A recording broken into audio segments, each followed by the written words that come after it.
the gender wage gap has been misconstrued in a lot of people's minds and in mainstream media. I am going to agree and disagree with liberals, with conservatives in this video. This is truly just a unique perspective from what I have been intellectually investigating.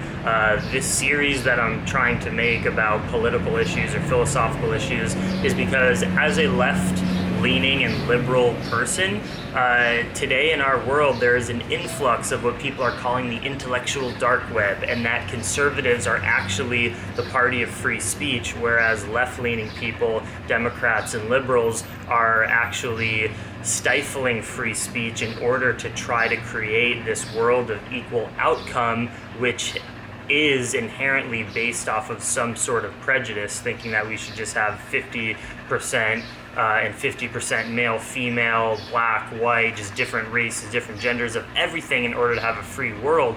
And conservatives are saying that there is a sort of authoritarianism to that concept, and I would actually agree in many cases that there is, and that equality of outcome is not something to strive for. We should have equality of opportunity, and that gets into the concept of the gender wage gap. So let's talk about it. Left-leaning and liberal people will, the general tribal talking point is that women are paid less than men, generally speaking. Now this is true. This is something that cannot be debated. There's more than enough studies to show that men in general get paid more than women. So we have to ask ourselves, but is that for doing the same work? That is the crux to the conversation. Because let's just say, and I'm not saying this yet, I'm going to talk about it, we're going to investigate it here, and we're also going to talk in the comments. And I'm not saying that I'm 100% right in everything that I'm saying. We're investigating here. I'm using this video in order to spark things in your mind so that we can have a discussion. Maggie, hey, don't hit my camera while I'm trying to film, even though you're playing fetch. My cute little loving girl. My lovely baby. I love you. Okay, back to the philosophizing. So, I did some research, of course, but also we can talk about these things on the gut as well, because the only research we need to know is that women are paid less than men in general. But what we have to ask ourselves, and what the studies do show, is that men and women also don't choose to get into the same jobs. So let's take a few different examples. Let's say the CEOs of corporations. Generally speaking, big, rich corporations are mainly dominated by male CEOs. Are there exceptions? Of course. Pretty sure the CEO of YouTube is a female. There's exceptions to everything. These philosophical conversations we have to paint with a broad brush and stereotype in order to make any sense of it, knowing that there are exceptions to every single situation. But generally speaking, why are there more males that have gotten into the and are getting paid more and have power as CEOs? There's a few different explanations that we could philosophize and discuss. One could argue on the left-leaning side that it is just, generally speaking, discrimination. That men control and have more power, which they obviously have over thousands of years, hundreds and thousands of years.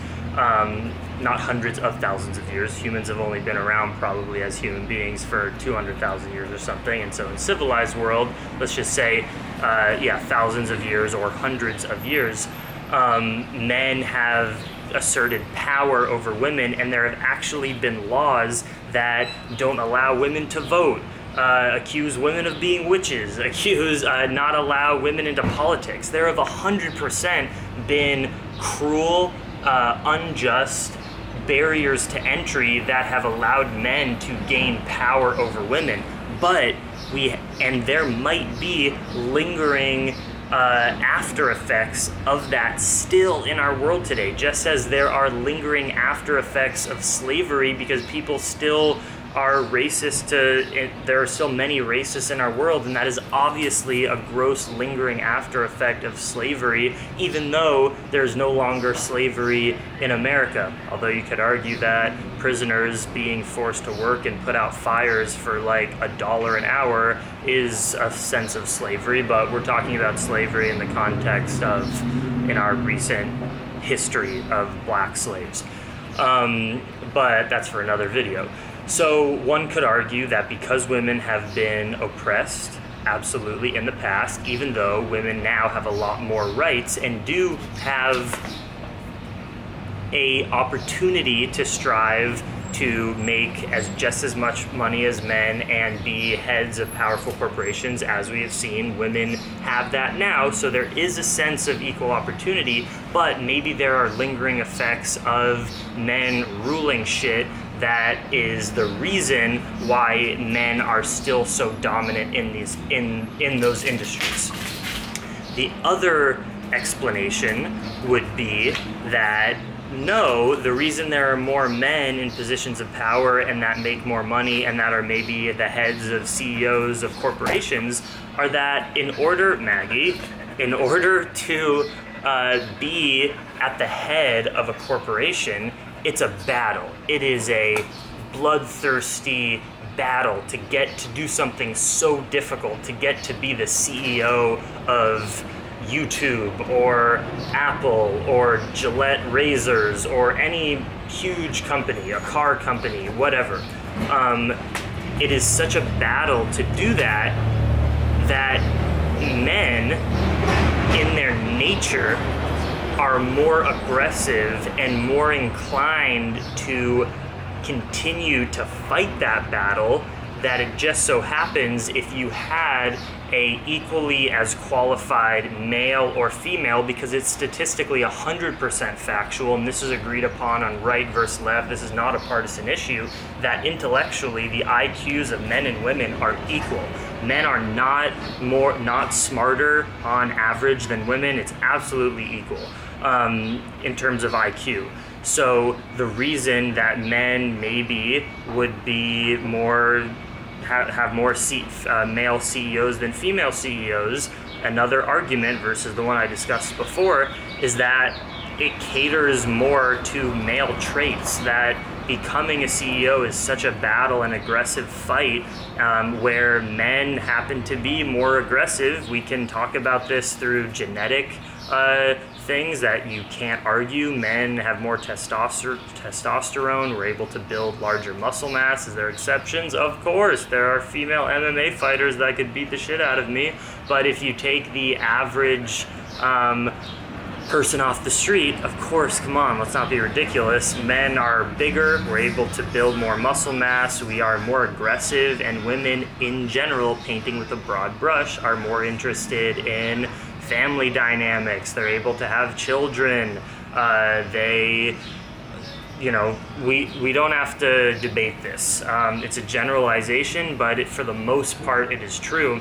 So maybe there are some industries that actually, or some work opportunities, work fields, jobs that cater more to men, and there are other jobs that cater more to women, and maybe the jobs that cater more to men, just equality of opportunity, the fact that both males and females have the opportunity to be the head of a corporation, but it just so happens that the traits in order to get to the top for some industries that make more money just so happen to be traits that, generally speaking, most males are better at versus the average female, even though both of them can be just as intellectually smart.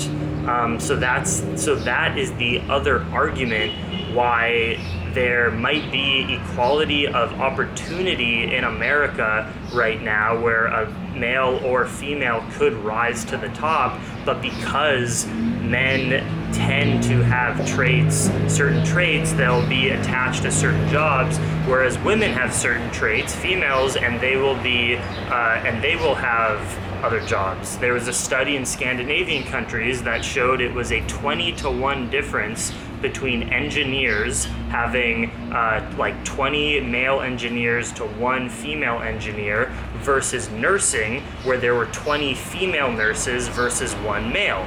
Nursing happens to be a female-dominated industry.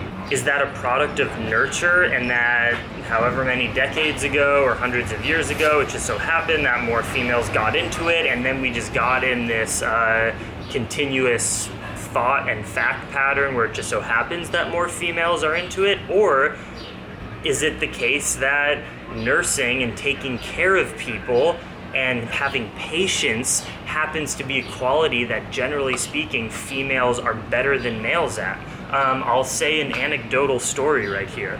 I am someone, actually, who connects to my feminine side a lot more than the average dude. I remember growing up in recess, even though I was into sports and I'm not completely on the female spectrum, I am a heterosexual male. I fall under a lot of different stereotypical male traits. But I'm also really into art, and I'm not into aggressive confrontation. I've never been in fist fights. Those masculine, stereotypical male traits are not things that I've always connected with in life. I remember in recess, in like 3rd or 4th grade, I used to like to spend my time braiding these like pine sticks, and I would do that sometimes in the corner of recess while all the other guys were wrestling or playing football or something like that. And from a young age, I discovered that there are generally male traits, and then there are generally things that the girls in elementary school would like to do more. These are, I guess it is arguable. Some people really do believe that that's just a matter of nurture, and from a young age we've given young girls Barbies and told them that they can't fight and that they love the color pink, and that, you know, just generally generalized female traits. Some people think it is a matter of nurture versus nature, but I think it's a combination of both. I think we do some things in terms of reinforcing and sort of forcing gender normalities, and then there are some things that are absolutely just products of nature, because men and women are different. We shouldn't strive for a world, I think, where there's equality of outcome, where just every single industry and every single example you have half male and half female, because I think a part of how we evolved is that men are better at doing certain things and females are better at doing certain things. So an argument for the gender wage gap is that it just so happens that females and women value certain parts of life, traits of life, like having children, working less hours, and these are just things that I've been hearing about and researching. I'm not saying that I believe in all of this stuff, but the argument is that men tend to strive more off of isolated, hard, intense work. We can be alone for longer periods of time. We like to battle. We like to get to the fight other people, whereas women are more attracted, just based on their nature of what they're good at things that aren't as financially successful, like just having mending, like just being interested in the arts, or relationship stuff, or things like nursing, and that's the reason, because we've just set up a society where we give more of a financial incentive to traits that men are better at, that is the reason for the gender wage gap, that there is actually equal opportunity, but it just so happens that women tend to prioritize certain things that won't make as much money as men. Now that's just an argument. The way that, and I see validity to that, I can see that, it does make sense, that it is a vigorous battle to get to the top to be a CEO, and even if you had two people that were just as qualified, men are more inclined to battle and be ruthless and be aggressive in order to get there, whereas women will be more submissive. And again, generally speaking, there are exceptions to all of that. The other argument to oppose that would be that no, we don't have equality of opportunity, and that because of the lingering effects over hundreds or thousands of years of women being oppressed and put down and men being in charge of stuff, that is the reason for the gender wage gap, and that women can be just as qualified and do the same work and get paid less because of prejudice. So those are the two arguments. I think that I have laid out and explained the issue with the gender wage gap disparity, and we don't understand yet as a culture. I don't think the studies have come out yet to show that men and women doing the same job, doing the exact same work hours, if they have a wage disparity, and if they do have a wage disparity, if it's simply because of gender, or because of things like women tend to prioritize or want to get into certain things that just don't make as much money, and they value other forms of success other than financial success, but taking time off, spending time with friends, spending time with their families. So it's a very interesting concept. I guess I'll end these series because, generally speaking, I'm not a scientist. I'm just philosophizing and trying to bring truth and justice to the world. I'm not saying that I know the answer, but I will at the end of these videos, I guess, discuss and not discuss, but say what I think about the situation. And for this situation, I think it's a combination of all of the things that I just discussed. I think, generally speaking, that men are more aggressive and have traits that will cater to rising to the top of certain things that will give them more money over women, generally speaking. But I also absolutely think that we are still feeling the effects of a culture where we just assume masculine gender roles, like in politics, being president and being the head of the CEO, that we just need to give that to men, and that women will do not as good of a job just because of prejudice of over the last many hundreds of years. And I think that that is a factor into the gender wage gap, and then that is not ethical, that is not just, and we have to strive for a world of equal opportunity, not equality of outcome, but we have to do some work, and there are some certain instances where we do need to have more lean on the side of equality of outcome because of the lingering effects of prejudice against women, just saying that they're not able to do certain jobs when they absolutely are able to, like being president and in so many things in politics, and even in many instances being CEOs of companies. But then again, there's a reason why there are more ice fishermen or, deadliest catch fishermen people that are males, because males are able to build bigger muscles and we're more aggressive, and women, generally speaking, probably aren't interested in getting in that industry, and that is okay. That is not a product of discrimination or a bad thing. Hopefully I'm recording, yes, but that's just something that's okay. It doesn't need to be an equal industry, deadliest catch, fishing, ice fishing, even though we shouldn't do that in general because we shouldn't be eating animals and the ocean does not need any more fishing, absolutely not. But we're not talking about veganism in this video. There are some instances where there will be more women or will be more men in certain industries, and we don't need equality of outcome in everything. Let me know what you think about this video. Again, I am just trying to break party lines and be an individual and bring some truth and justice and make some sense in the world, instead of just following a certain political party or a certain agenda, because I think tribalism is not a good idea. Let me know what you think in the comments down below. Please share and critique what I've said and what you think about this topic. I would really appreciate that. Much love, Dream Extreme.